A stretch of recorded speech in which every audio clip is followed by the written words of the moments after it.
This time on PlayStation Rumble, we don our elf ears and go hunting for orbs as we play Naughty Dog's PlayStation 2 platformer, Jak and Daxter The Precursor Legacy.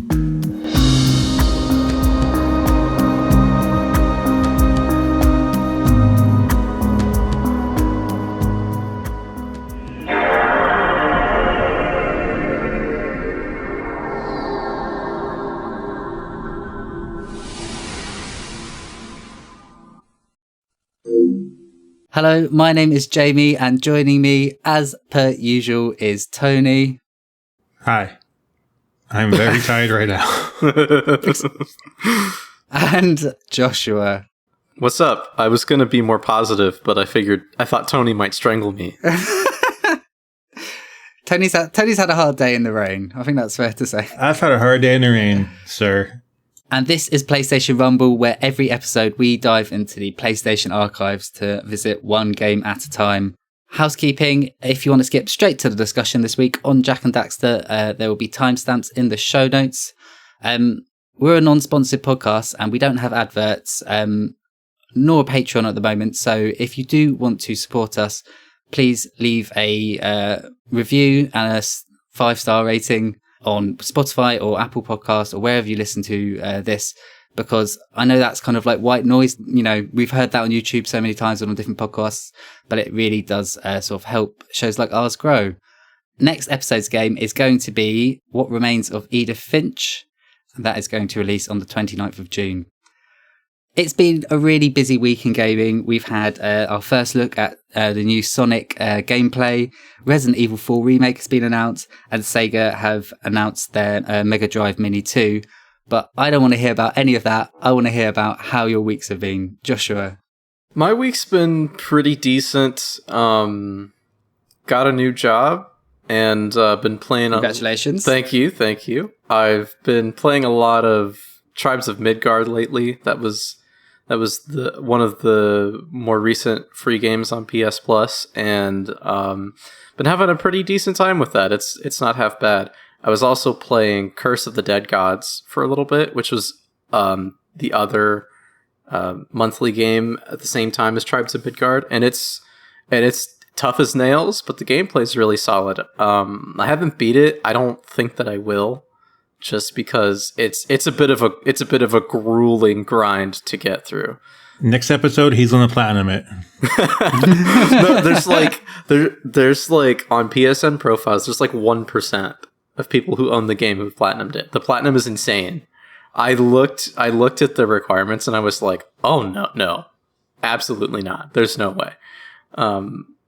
I haven't really been sticking a whole lot with any games at the moment. I'm kind of in this sort of mid zone after I platinumed Returnal and then platinuming Jak and Daxter for this episode.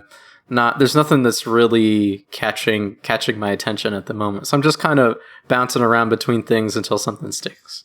Tribes of Midgard looks amazing. The art style is like fantastic. The art style is pretty good. I definitely recommend playing with people playing with friends, just because if you get yeah, fair enough. If you get randoms, you can either have a decent experience or you can have a horrible experience. And because there's a pretty heavy focus on progression and unlocking new weapons and new classes, if you get a bad team, you're not making any progress to any of those rewards. Do you tend to always give the PlayStation Plus games a try? If it's something I'm interested in. I believe that month, one of the FIFA games was also free, and I just can't be bothered to care. I can't be bothered, so I didn't even claim it because I knew I would never play it, and I don't even want that attached to my account. It's very rare, but once in a while I'll say I won't claim a game, and I'll be honest with myself, and I'll go, I'm literally never going to play that. What is the point of even having it in my library? Oh, absolutely. I claim it all because free is free, and you might as well, Free is free, but free is free, but playing FIFA is draining to the soul. Yeah, and also I'll tell you what, it's not free. Time. I'm with you there, Jamie. Yeah, you're just claiming it. You're not marrying it, Jamie.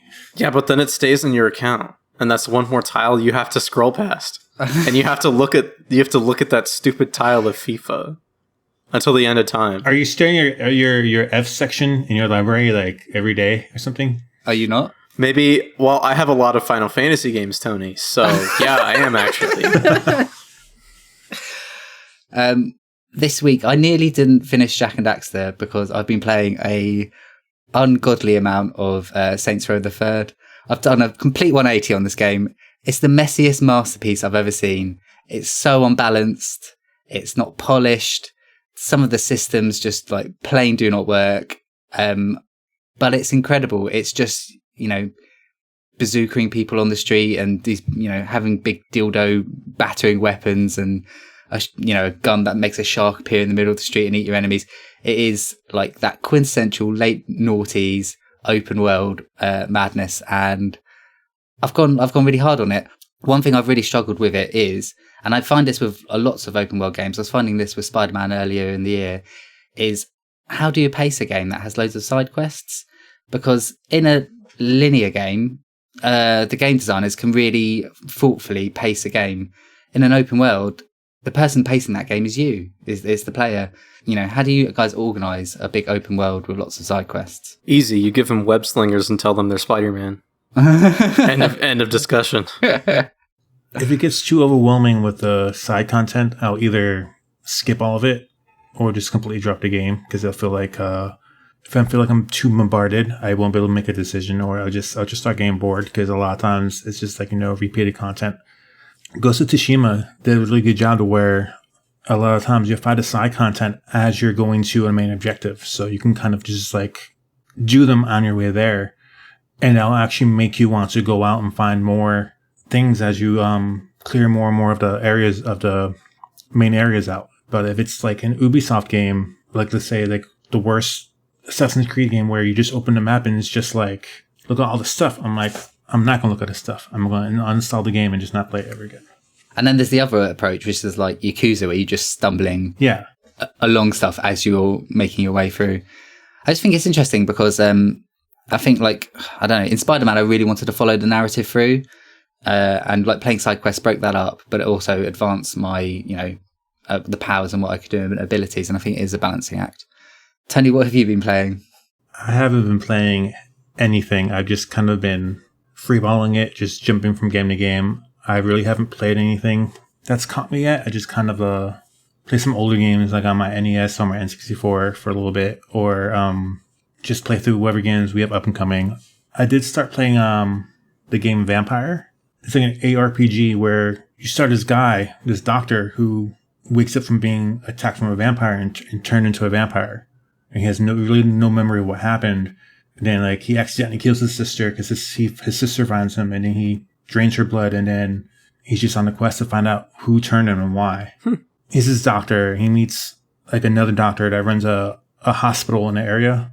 And so he's working for the hospital at night, but he's also trying to figure out what was going on in the country, because there's like a plague going around, and there's all these attacks and very atmospheric. It's like a kind of like a dialogue tree, kind of like Mass Effect, where if you say certain things wrong, you can piss the person off. So it's all right. I have no real feelings about it yet, so I just started it. If you guys don't have anything else to add, I think that brings us to the topic of this episode's discussion, which is Jak and Daxter, The Precursor Legacy.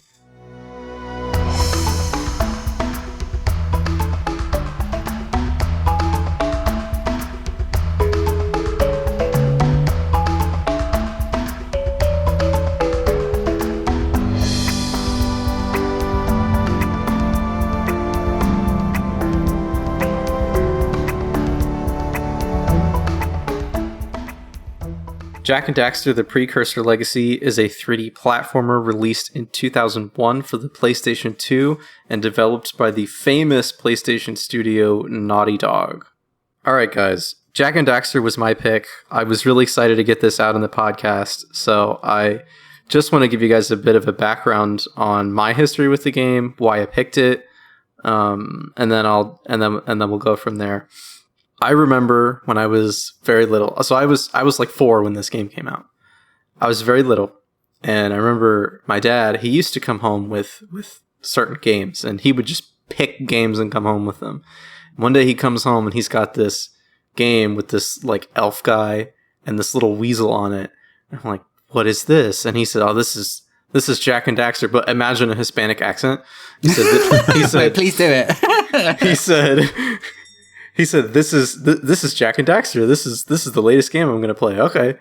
And I remember he put that disc in, and wow, that game was I remember being so blown away by how, not only how seamless it was, but I always remember in the intro cutscene, you have the part where the sage says, where you're going is far to the north, and the camera pans out, and you can sort of see a lot of the levels you'll experience later in the game.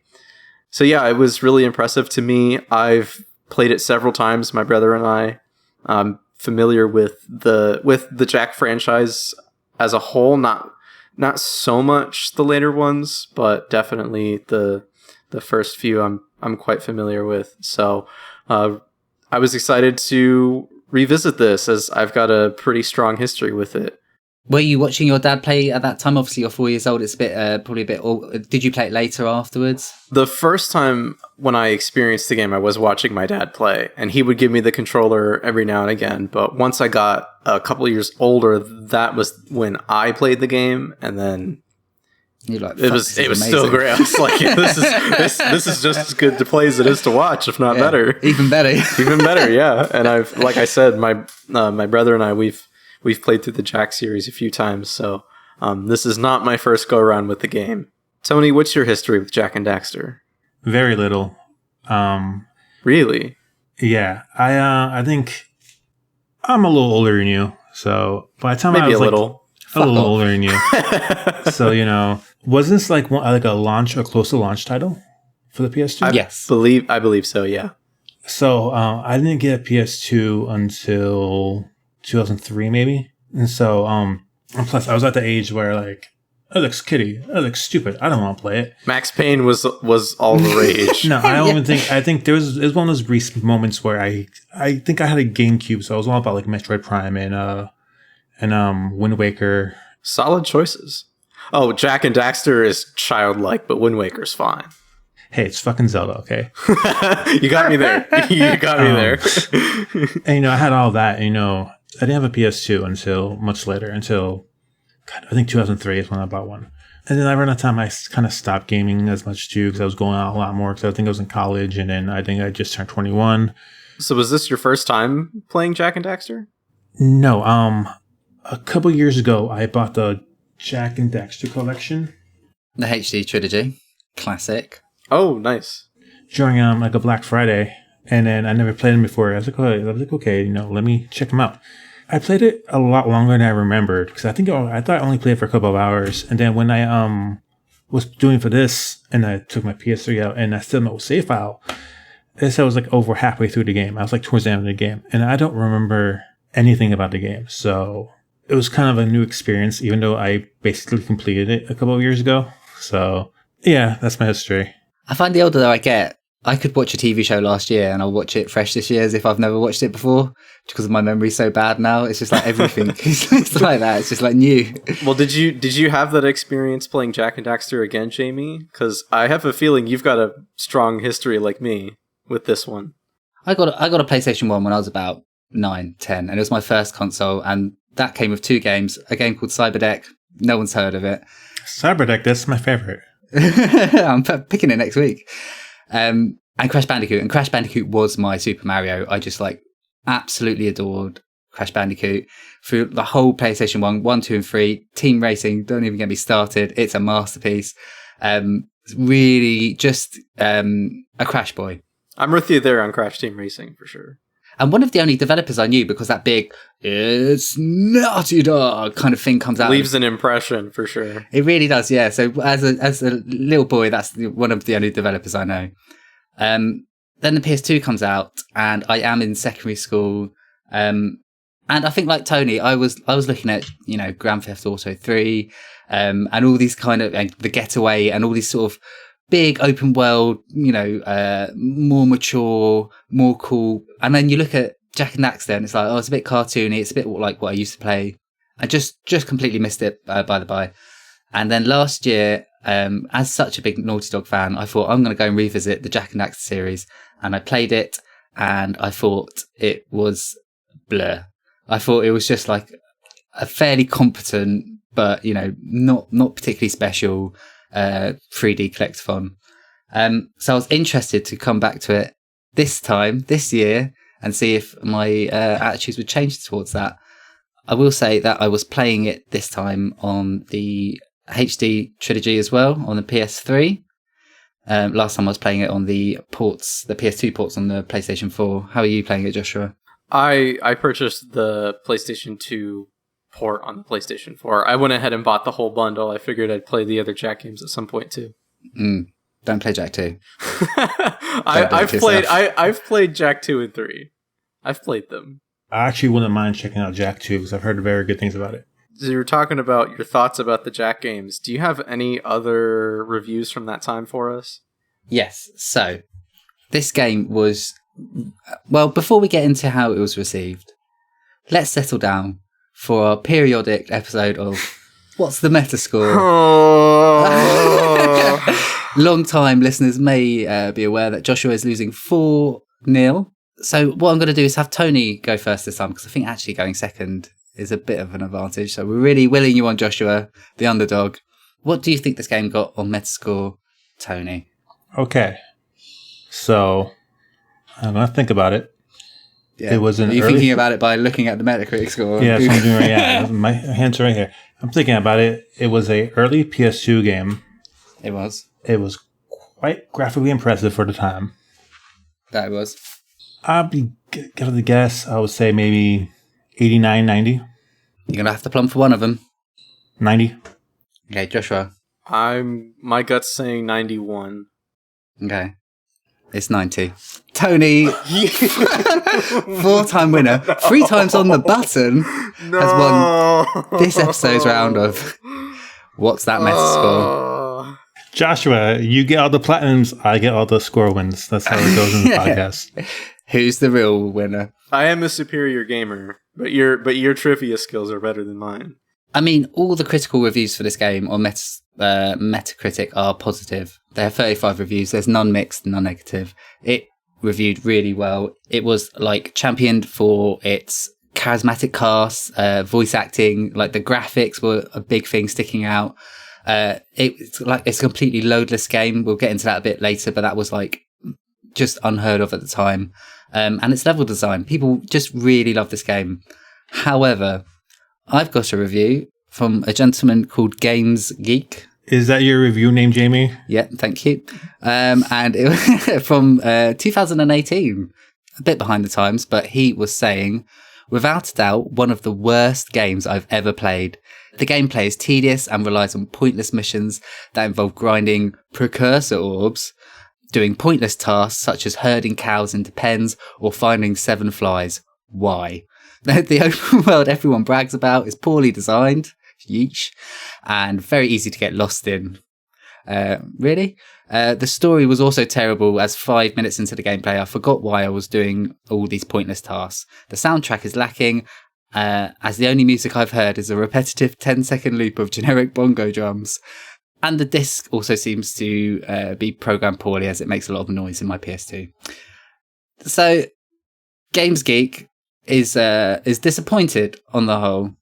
If he hates this, I can only imagine what he thinks of Mario 64, which had a similar collectathon structure. His criticisms remind me of a conversation I had with somebody about God of War, and somebody was asking me, you know, why is it that you weren't keen on that game? And I said, well, for starters, there were lots of moments where it was like I'm just holding L on the control stick through a cutscene. It's just cutscenes I'm walking through. And this guy hits back with, well, I guess you just hate walking in video games then. So any game where you have to walk, you probably hate too. And so Games Geek, you probably hate every single task in every video game ever. If you hate the tasks in Jak and Daxter. You probably hate every game with flies in them. You probably hate every game with cows in it. You probably hate games with bongo drums. You probably hate games with music that loops. Yeah, that's a fucking jam. I mean, we'll talk about it, but It's an interesting. He has an interesting hot take because I'm not big on collectathons, and for a collectathon, this was fairly minor what you had to do. And also, he got lost. Jesus, wise up. Yeah, I don't know what's up with that. He wrote that in 2018. He's not writing that back in the days where If it you was get hard. lost in this game, I question your abilities as a gamer. Some of the later levels I can see you getting turnaround in, but otherwise, I don't think it was anything that confusing. I do have one more review that I would very much like to share with you. And this is by Miss C.T. Clark from Amazon. I am not usually a fan of collect the egg games, but everything that magazines had said about this game persuaded me to buy it. And boy, am I glad I did. From the gorgeous graphics to the witty and not obstructive cutscenes, this really does engage you. The challenges are not ridiculously hard. Buy this for your kids, yourself, or your gram. But follow my advice and get an extra memory card, as everyone will want to go. 1 out of 5. I don't know if this person just doesn't know how to use Amazon, but that's the best 1 out of 5. I had to double take. I wasn't sure if I heard you correctly. Excuse me, what? 1 star out of 5 is good. He loved it so much he hated it. It's so good. It's the worst game I've ever played. It's kind of how I felt about Max Payne, but in reverse. But let's get into Jak and Daxter. So Jak and Daxter was released on December 2001. Just to give you a little bit of context, games that came out in 2001 were the following: GTA 3, Metal Gear Solid 2, Max Payne, Final Fantasy X, SSX Tricky, Super Smash Bros. Melee, Halo, Tony Hawk Pro Skater 3. Some real bangers on that list. Yeah, there's some games there. So a lot of competition. This game was developed by Naughty Dog, the creators of Crash Bandicoot and some other games, but Crash Bandicoot was their real sort of first success. And the people who are kind of at the head of Naughty Dog are Andy Gavin and Jason Rubin. And like Crash was really successful. I mean, like really successful. 1 in 20 games bought for the PlayStation was a Crash Bandicoot game. It just became their unofficial mascot. Crash Bandicoot was designed to push the complete limits of the PlayStation 1. That game is like phenomenal. If you look at it now, like Crash Bandicoot 1 should not look that good. Like 2/3 of the polygons went on Crash Bandicoot, which is just like unheard of. And they really they went behind the scenes and like revved up the PlayStation and made it do things it couldn't do. So it really stretched the limits of what was available at the time. And now they had this new platform, the PlayStation 2. They wanted to design something that was specifically designed to take a character as far as they could with PlayStation 2 hardware. Also, they had a much larger budget. So Jak and Daxter's budget was 15 million, whereas Crash, the first one at least, I think was about 2 million. And a much larger team. During the Jak era, I'm not sure where, it got to around like 80 staff, whereas Crash Bandicoot started on about 7.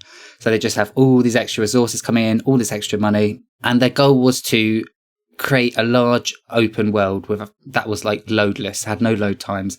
That was one of the real starting points of this game. Even before the characters came in, they just had this desire to just really stretch the hardware and have this one big playground where you could go from one bit to another. You never have to wait. That was something I picked up on even as a kid, because you have games like Mario 64 and Jak and Daxter is structured almost identically to Mario 64, but in that game you have to jump through paintings, which you gotta load and it tells you what the level title is. In Jak and Daxter, you just go, you just walk straight there. Being older now, you can see like with some of the elevators where they were hiding some of those load screens. Yes, but for the most part, it's still pretty seamless. And apart from those elevator rides, which you can actually move your character in. Yeah, you can still interact with it, but it's just really, really impressive, especially with how diverse a lot of those levels are. They own 7 Guinness World Records, and one of them is for having the first seamless 3D world on a console. I mean, you mentioned Mario 64. They wanted to make a Mario 64 game, because obviously Mario 64 and Crash Bandicoot came out the same year, so they both did two different routes to what a 3D platformer would be, and they wanted to make Jak a Mario 64 with context, with reason. So you need to go and retrieve this or get this or find that, but to have a reason for it, to have characters, to sort of have a story that's sort of involved with it. Jak and Daxter sold 3.6 million worldwide and was the 17th highest selling PlayStation 2 game. Out of curiosity, did any of the other following Jak games sell more than the first one? No, so you have to go down the list quite a lot to get to the next one, which is Jak 2, which was the 98th best PS2 selling game. But Holy cow. Yes, but it sold 1.6 million. So not it's not half, necessarily a loss. Yeah. So it's certainly earned its place in PlayStation history. Joshua, can you enlighten us on the story of Jak and Daxter? Yeah, so you were talking about how the intent behind this game was that it was Super Mario 64 with a story. And they do set it up pretty well at the beginning. You're given this cutscene where you're with this elf boy named Jak and his friend named Daxter. And they're going to this spooky island where they were explicitly told not to go. And they go there anyway, because what teenager listens to authority figures? And while they're there, they see the main antagonists of the game talking about destroying the village and destroying the people who live there. And so they're uncomfortable, and they keep exploring the island, and they come across this big vat of dark eco. And Daxter ends up falling into it and comes out this, what they call an ottsel, which is a combination between an otter and a weasel. And they get back and they get disciplined essentially, and they go, okay, well now we have to go on this journey to change Daxter back. So this sage, who's sort of like their father figure, says, okay, you have to go really far to the north. There are other sages' portals. They're supposed to be open. They're not open. So on your way north, we got to stop some of these bad guys, open these portals, and then Daxter can get his human form back. I really liked the second of this game opening. It's like you can see the ocean and the stars, and it looks quite beautiful. And you've got that old man doing the sort of wise voice and going, "The precursor orbs left us. Why did they go? Will they ever return?" It's like the sort of Lords of the Rings was a big thing at this time. Like it was in that sort of style, and then it kind of really gets quickly undercut by the sort of silly buffoonery of the sort of boys playing around. And I thought that was quite sort of self-aware for a game.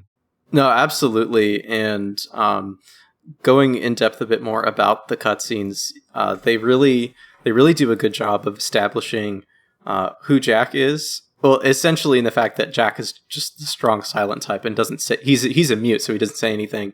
But juxtaposing that to Daxter, who is very chatty, he's very loud, and then sort of the joke is that he gets turned into this silly animal, and then he's like even louder, and he's like screaming at Jak throughout. And this is just the first cutscene, and you really get a sense for who the characters are. Jak and Daxter aside, you have the sage Samos and his daughter Kira, and they're all very distinct from one another. And you also have the voice acting too, and we can go into it a little bit more later. But I was actually surprised with how well the performances held up, because it was good. They're really good, especially Daxter. Especially Jak. No, Jak had the best voice performance in the whole game. Jason was talking about their decision to make Jak a silent protagonist. They believed if you gave him a voice, and he would be hardest to relate to as the player, and like if he made a cheesy joke, you'd be like, oh well, I'm not this character, he's made a cheesy joke. They went back on that real quick, didn't they? They did, yeah. But Daxter, because he's the sidekick, they had that freedom to sort of have all those comical beats and take a lot more risks with it. The writing is really sharp too. I remember there are still a few lines in that got me to chuckle. There were lines when I was a kid. I thought this is hilarious. Where the sage is like, "Get in the portal. I'm going to turn you both into ferns." Or the part where Daxter says, "There better not be any more of that dark eco stuff, because I don't want to fall in again and turn into you." Slam. It's just really good stuff. Yes, it's delightful. I don't remember most of the story because I played it back to back with Mirror's Edge, I think. 2 wonderful games. So I vaguely remember like the beginning. But yeah, I agree how the voice acting is pretty good, especially for the time, especially for some of the games that came out that weren't like Metal Gear Solid. The voice acting was pretty top notch. I'll say a little bit about the antagonists to Gaul and Maya. They don't get as much to do in the story. They're just kind of, oh hey, we're evil because we're evil. So there's not really much to say about them as far as antagonists for the franchise go. They're probably the weakest, I would say. Yep. But along with the voice performances, Gaul's voice in particular is very distinct. So they did have a bit of direction there. But other than that, I don't feel that the villains are nearly as remarkable as the heroes of the story, or the supporting cast. For a while, I kind of forgot that there were villains. Right, exactly. The villains just are kind of there. They Naughty Dog kind of admitted that one of the mistakes they made with Jak and Daxter is never having a strong villain throughout the whole series. Obviously, Cortex was such a... You're going to hear me referencing Crash Bandicoot a little bit in this podcast, but Cortex was such a distinct villain, and they didn't have that. Obviously, Cortex is awesome. Yeah, so I mean, obviously, these big spoiler alerts for the rest of the game. We're going to spoil the game. These villains die at the end of this series, this game, or supposedly die. They kind of leave it ambiguous. You can kind of tell where the story goes. Where they, at the time, they definitely left it open for more. But I think it's pretty clear that at the time they did not anticipate taking the direction that they did for the sequels. Yes, but they could have brought Gaul and Maya back if they wanted to.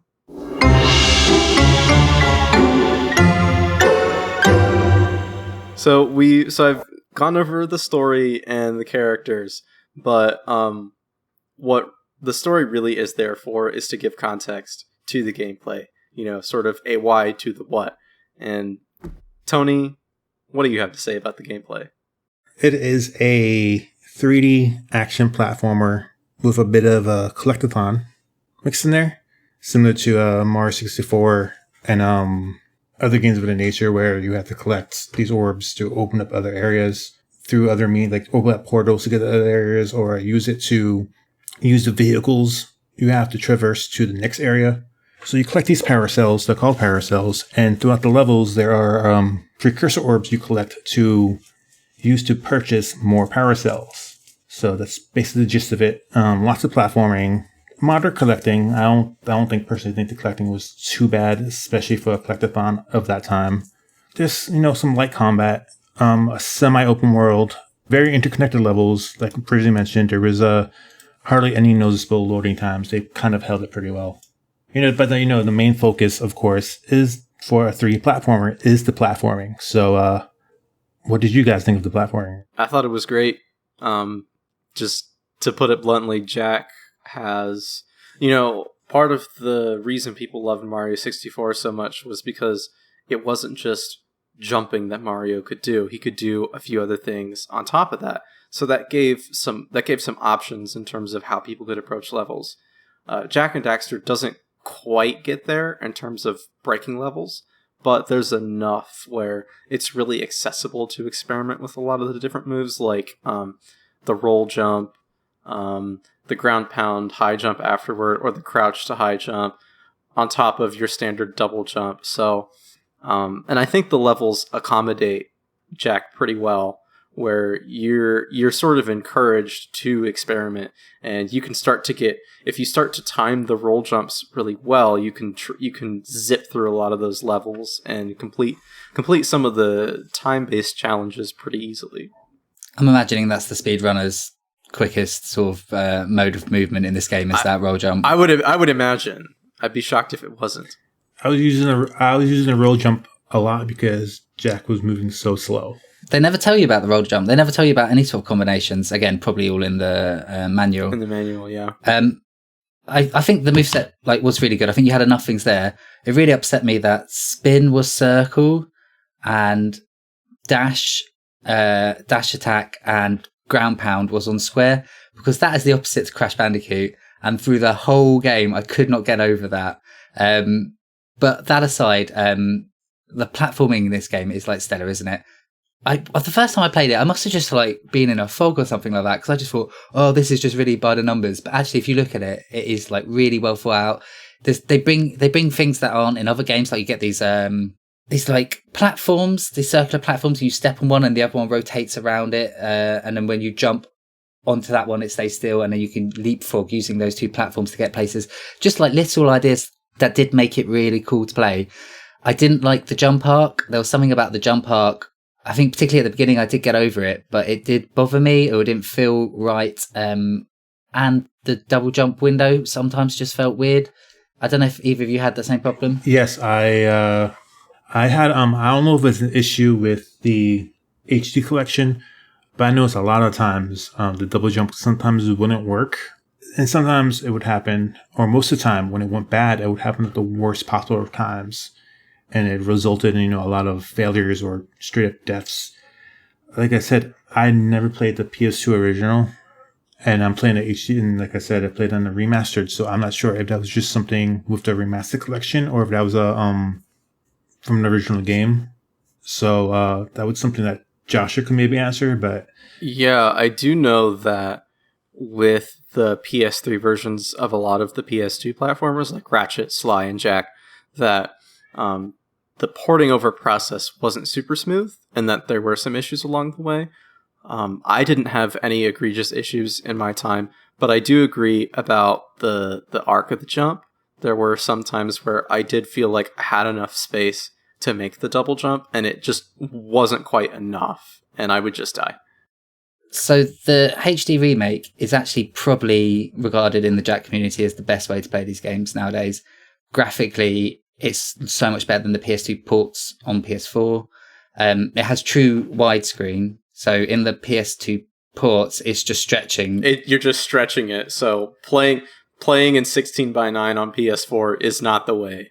And it just looks, we'll get into graphics, but it looks gorgeous on the HD port. And the company that made it did liaison with Naughty Dog, and you could tell it was just a passion project for them. And they went back and they really lightly did what they needed to bring this game up. So I think people tend to say HD ports are the way to go. I just don't know why those weren't the ones that were ported to the PS4. Yeah, the whole thing with PS3 games is super weird anyway. So, what about the bosses, guys? I mean, they were Crash Bandicoot bosses, weren't they? They redressed some Crash Bandicoot bosses and gave them to us. I would say they were like below Crash Bandicoot bosses because they were pretty simplistic. They're pretty simplistic. They're pretty easy. There's not a lot going on. It's sort of there's a problem that you must overcome, and you wait for them to stop, and you hit them, and then you do that 2 more times with slightly harder variations, and then you win. Yeah, it's not reinventing the wheel, is it?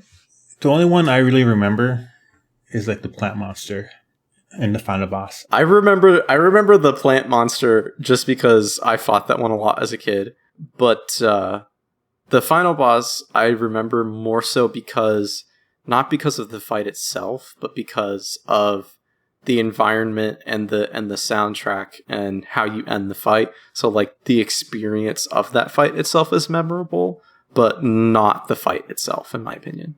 I think they were all charming, but over easy. Although, actually, I think I might take that back, because what's really cool in the final boss is you get to use some of the eco to fight it. And I think it was really cool when you get the blue eco and you have to jump on the launcher because they launch a bomb that blows up the whole thing. Yeah. That's probably the only other part of the final boss that I'd remark is really cool. I think the final boss was probably the only really challenging one, because a lot of it was down to figuring out how they're going to attack and some of the timing. And there's really good build up to the final boss too. Claw just kind of exists. He's just there, and you shoot him with yellow eco, and it's like, okay, that was fine. The plant monster barely counts as a boss, in my opinion. So yeah, the final boss is probably like the only boss worth talking about, which is ironic because the villains are so lame. It's also the only boss I died on a couple of times, I'll say politely. I'm embarrassed to say it, but I didn't die on the final boss, but I died. You're embarrassed to say it? No, hang on. Not that embarrassed. Hang on. Let me finish. But I actually for some reason, I was just not getting into the rhythm with Claw, and I would just keep dying to Claw. I would keep falling in the lava, which is an insta-kill. Like, you gotta be joking. I hate this. The collecting part, being a collectathon, it is really satisfying to get the orbs and the power cells. The sounds are really good. The little dance when you get the power cells, it's fun. There's nothing too out of your way or too obscure. I was pretty much able to get everything without a guide. This is also not my first time playing the game. The one thing I will say is, and Sly Cooper solved this problem, was there's no way to have any sort of indication as to where the precursor orbs you're missing are. And what the first Sly Cooper did was you could find a blueprint of each of the areas, and then if you used your goggles, you'd get a little indicator as to where any of the missing clues are. But there's nothing like that in Jak and Daxter, so you just kind of have to retrace your steps until you find whichever orbs you're missing, which can be a bit annoying because you're just wandering around each level aimlessly looking for the orbs you find. So my recommendation is to, every level you go through, find every single orb you possibly can, and do not, if you have to revisit the level later, fine, whatever, because of an ability or something, but if you can get every orb, just do it, because once you go back, you're going to forget which ones you got. My sentiments exactly. I had an issue where, not an issue so much, but I had moments where I went back to an area and I'll be missing one orb, and it happened to me twice. Both times I got lucky because I think I went around a little bit. I looked up and there it was. So I got really lucky in that regards. But yeah, I kind of wished, at least for the remastered, maybe have a map, or maybe if they could add a new item that like beeps around orbs or something. I don't know. They don't hide the orbs too deviously. Like, I don't know if you guys have played Crash Bandicoot 4, but oh yeah, holy, they hide those boxes in some really nasty spots. They're like, you want a hard game? We'll give you a hard game. We'll give you a hard game. We'll give you an impossible game. But there's nothing like that in Jak and Daxter. Everything's fairly easily findable. There is one instance where I actually had to look it up just out of desperation. Was it the plant? Yes. You had to. So. You had to jump. You had to jump on. Okay. There's 5 orbs. I think it has 5 orbs. I think it's and it has something like that. It's not like much. 3 or 5. It's not that much, but I was missing like 3 or 5. I was missing a few orbs. I'm like, where the hell are these orbs? And I couldn't find them. I went all over the level.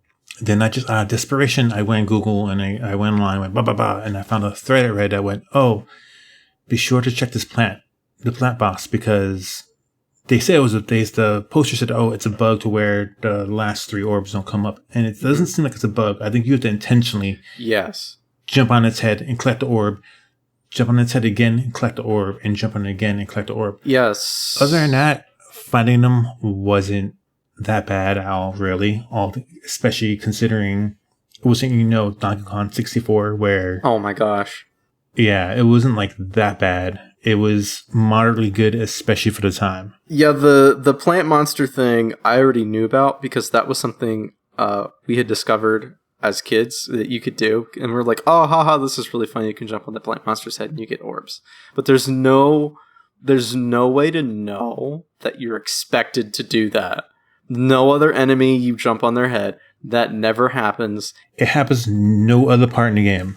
But that's definitely the one time where I would say that they hid the orbs a bit too well. Do you think this game was too easy in that respect? I really enjoyed getting the orbs. That the sense of satisfaction, because the orbs are kind of a more common currency, and like when you're in Sonic and you're collecting rings, there's very little dopamine sparking off in my brain. But I mean, the power cells obviously felt good to get because they are a rarer currency and you need them to progress. But the orbs still felt like they had meaning as they went through. But I mean, it's very different to Crash and, as you're saying, Mario, where they would have things where you basically have to hear it in the playground to find out. But do you think this is too easy? I don't think it's too easy, just because I am of the opinion that a game should be reasonably completable without having to consult a guide. And I think there are enough individual challenges for the power cells that are more challenging than just finding precursor orbs, and doing a lot of that stuff breaks up the difficulty enough that whenever was I thinking to myself, no, this game is too easy. You know, I still had to think. I still had to interact with it. I think, especially for the demographic they were aiming for, I think that it was challenging enough for, you know, the average gamer to play just fine, as well as younger kids, because I don't think there's anything too demanding. And, you know, like Joshua said, sometimes you just want to play a game to have a bit of fun, or just to, you don't want to be stuck on the same area for several hours because of artificial difficulty. Like, it felt, especially for the time, it was around a launch title for the PS2. You know, I think that Naughty Dog maybe didn't want to go overboard, and they want to make something a little more simplistic, just because it was new hardware and they wanted to show it off, and they wanted to show off their skills. And I think the overall design was pretty good for what they were going for. As C.T. Clarke said, you know, buy this for your kids, yourself, and your gran. 1 star out of 5.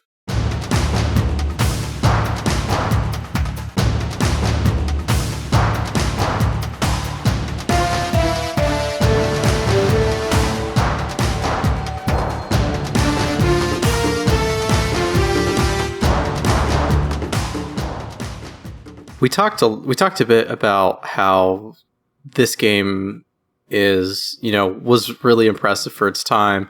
Tony, you talked a bit about, you know, the seamlessness of the world. So I want to take a minute to talk about the visuals in this game and really dive into that a bit. I'll start with just the world of Jak and Daxter. Jamie, what did you think of the visuals in the world for Jak and Daxter? It was fucking beautiful. It was just such an incredibly well-designed game. It was, wasn't it? I didn't want to come out and say my thoughts. I wanted to let you guys talk about it first. But since you said it, yeah, absolutely. I mean, apart from the fact that it has that thing that all good platformers do, lots of different varied environments that are changed throughout, and it's all in this one world, and it feels quite lived in. The enemy design was like much more thoughtful than it had to be, and it's usually a bit of a throwaway thing, and they were all really good. And they're all really thematic with their variations of lurkers, and so they all have similar design features, but they're very different from each other. And even the way they animate is like very thematic as well. But the thing for me that just knocks it out of the park is the day and night cycle. Hot mama. When it was dawn or dusk, I could cry. It was just like the lighting effect on it was so good. And again, just not really done for the time. I mean, GTA came out the same year, right? GTA 3? GTA 3. And did have a day-night cycle, but, I mean, couldn't touch Jak and Daxter. I mean, maybe it's because I'm playing the HD remake, but wow. No, I'm with you there. There were day and night cycles before that. I think Ocarina of Time. Fair shout. Ocarina of Time didn't look as good as Jak and Daxter. Obviously not. It was, released like 4 or 5 years prior. But uncommon, certainly. Yeah, absolutely. Yeah, it started getting more in vogue as that generation started up.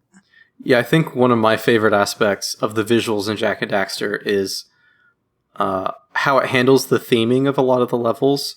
There's a really big trend, even today, with 3D platformers where you have a grass world and a desert world and a beach world and an ice world. You just fill in the blank. And Jak and Daxter does, they do have a beach level, they do have an ice level, but it's not just that.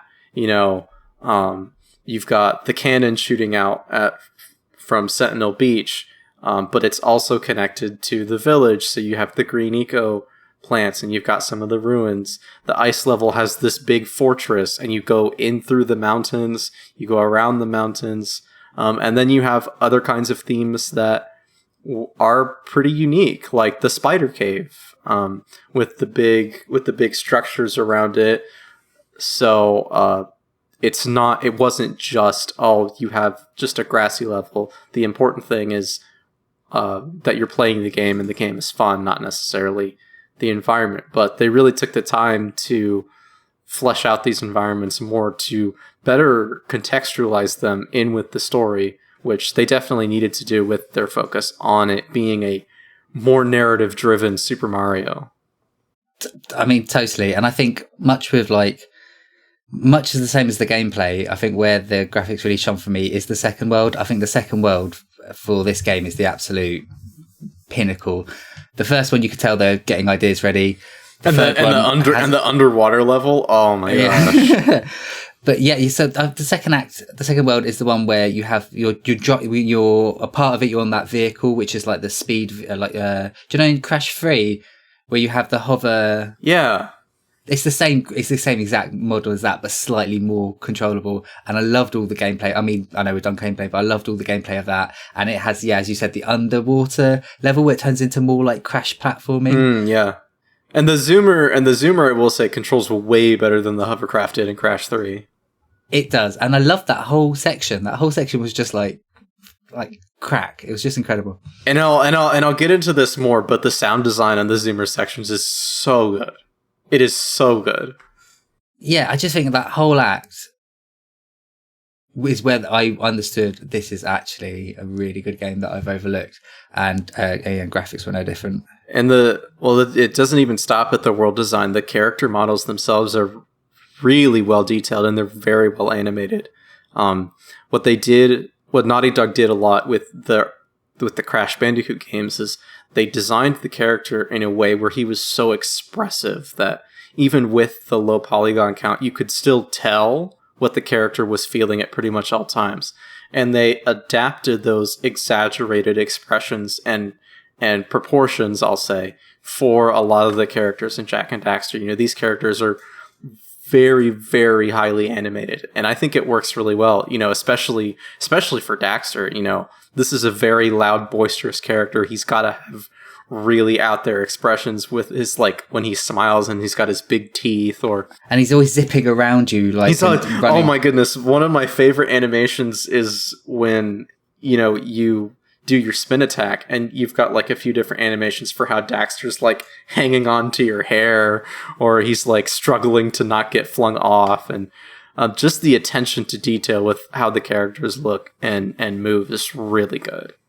The influence from Daxter's animations, one of the designers for the animation of Daxter said was a Boo from Aladdin.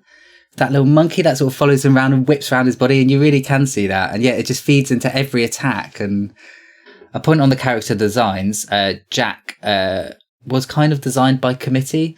So obviously Crash had done really well worldwide, and particularly in Japan, which was not very common back in the day. The fact that a Western character could sort of break through to Japan and do quite well. So when they were designing Jak, they had a lot of feedback from Sony Japan, US and Europe. And I think it ended up being like a bit of trying to please everyone and not actually ever pleasing anyone like greatly. I think like particularly they noted like the elf ears and the face design was sort of more to try and sort of please the Japanese audience. And sort of other bits sort of came from other areas. Whereas Daxter wasn't designed that way. Daxter was like a single vision and is arguably like the sort of much stronger character in it. I don't know how you feel about Jak's design, because so the Jak franchise is pretty much, apart from re-releases, it's been pretty much dead. And I definitely think part of that was identity crisis, but another part of that is it's really hard to understand what Jak and Daxter is when you just look at it. You look at Ratchet and Clank and you kind of get it. And Sly Cooper, Sly Cooper is very clear what it is. Crash Bandicoot's the same way. Spyro the Dragon's the same way. You kind of get the characters and what they're about when you look at them. Jak is not that. It is not clear what Jak is, or it's not clear what he stands for or what he's about just by looking at this character. So I do think that the design of Jak is probably one of the weaker points of the game, and they tried to rectify that going forward, where they gave Jak more of a distinct personality through his appearance. So I definitely think they succeeded in that front, but there were just other things that involved with the franchise's dormancy. Yeah, he is weird. And I really like the effort they made to like have context sensitive animations. So like if you're in the water, Dexter will shiver. I don't think that there was a lot of that going on at the time. And I just think this game has aged like so much better than all the realistic games that came out that same year. If we look back at that list, like it's aged so much better than GTA 3. You mean to tell me that Max Payne isn't a better looking game than Jak and Daxter? You're insane. Preach. Like honestly, when GTA 3 came out, we were all like, "Oh my god, graphics have peaked. This is like so realistic," and it looks dirge next to Jak now. So yeah, pretty cool. The other important piece when it comes to building the context and environment for Jak and Daxter is the sound design. So, Tony, what do you think of the sound design and the music overall in Jak and Daxter? It was all right. The music was very much Naughty Dog of the time, very reminiscent to Crash Bandicoot. It switched things up depending where you were. Cause like, if you're on the beach, you'd have like, the bongo, beach Hawaii type feel. If you're wearing like, the caves, you have like a more of a somber noises and stuff. So it was very appropriate for each area you entered. Jamie, anything to add to that? I've only got 2 things written down for music.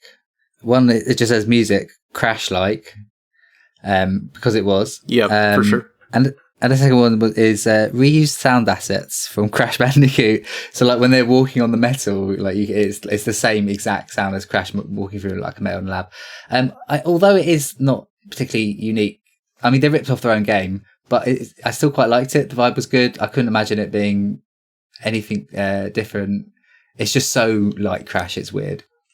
Yeah. So one thing I've got a couple things I want to point out. The soundtrack, I think, is pretty decent overall. There are some tunes that do get stuck in your head, but compared to Crash and compared to some of Jak's contemporaries like Ratchet and Clank, I do think it falls a bit short. What the one reviewer said about how, it's a 10-second loop. Well, I don't agree with that, but the songs are pretty short and they do loop pretty quickly. So you hear a lot of the same melody in each of the levels, and some levels don't really have a melody. It's more of just ambience. So I do think it's lacking in that capacity. And I know, Jamie, you haven't played Ratchet and Clank, but when you do, those songs are so good.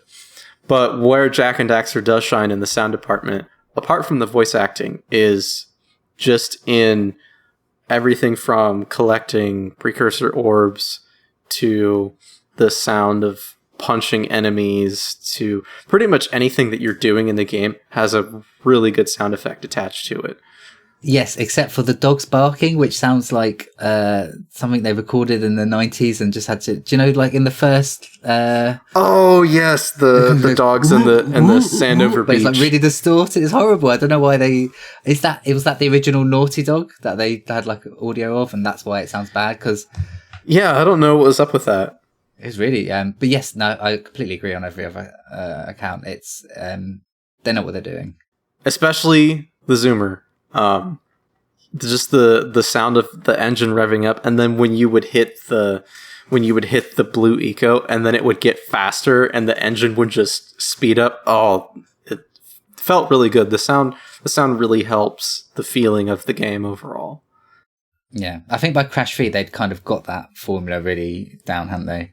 Yeah, for sure. Crash had really good sound design, so it only makes sense that Jak and Daxter would sort of take that to the next level with the new hardware. It is weird that the music isn't better in this game, because Crash Bandicoot, that music really fits for that, and it has a very distinct feel, and it really does the job. Uncharted is like this crazy orchestral piece, and then The Last of Us has was it Gustav doing these incredible? It's just this really soft acoustic. Like all of those 3 games just like really got the thought into it, and then Jak and Daxter just got the sort of what do you call it, the pass me downs from Crash Bandicoot. Yeah, and I don't think, and I'd have to replay Jak 2 and 3, but from what I remember, Jak 2 doesn't really improve that much in the soundtrack department. But I have my own thoughts about Jak 2.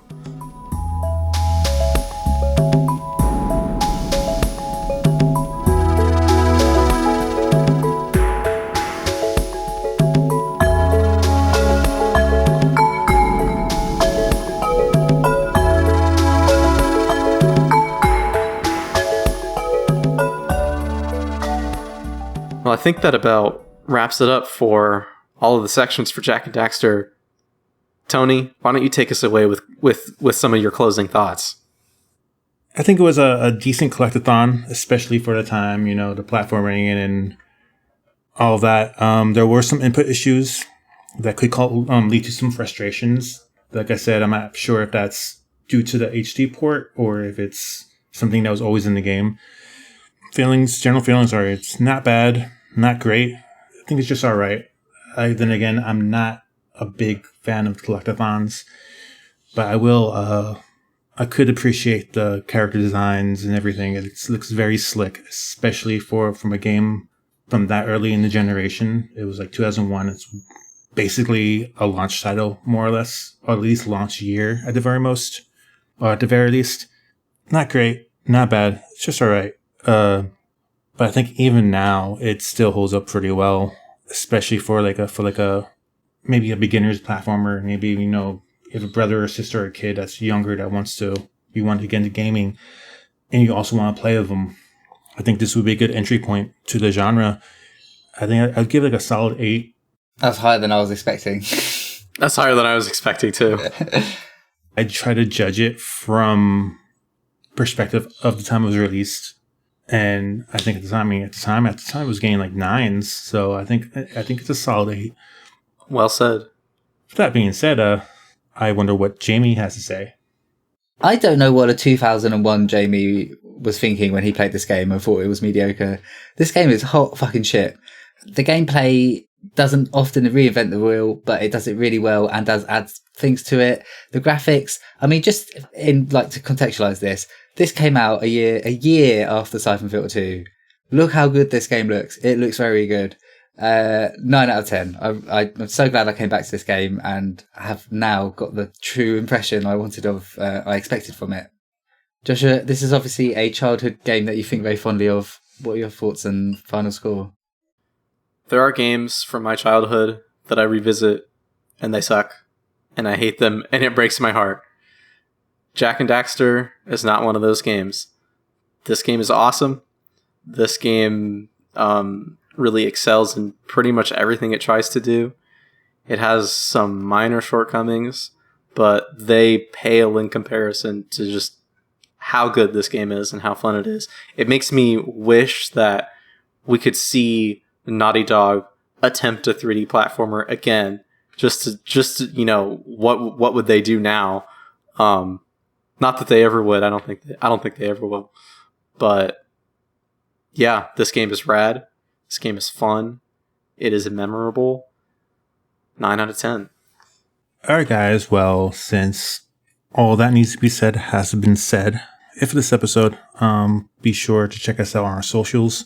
You can find us on Twitter at PS Rumble. We're also on YouTube under PlayStation Rumble. We'll be upload all of our episodes there, and hopefully soon have some other special goodies up there. If you want to reach out to us for your questions, comments, complaints, opinions, just drop us an email at PlayStationRumblePodcast@gmail.com.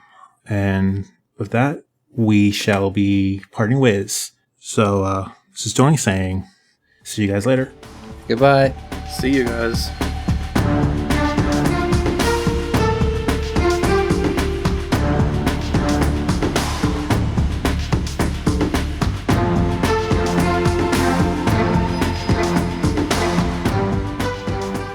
When you said that thing about Naughty Dog making a modern platform, I swear I just weeped myself a little bit.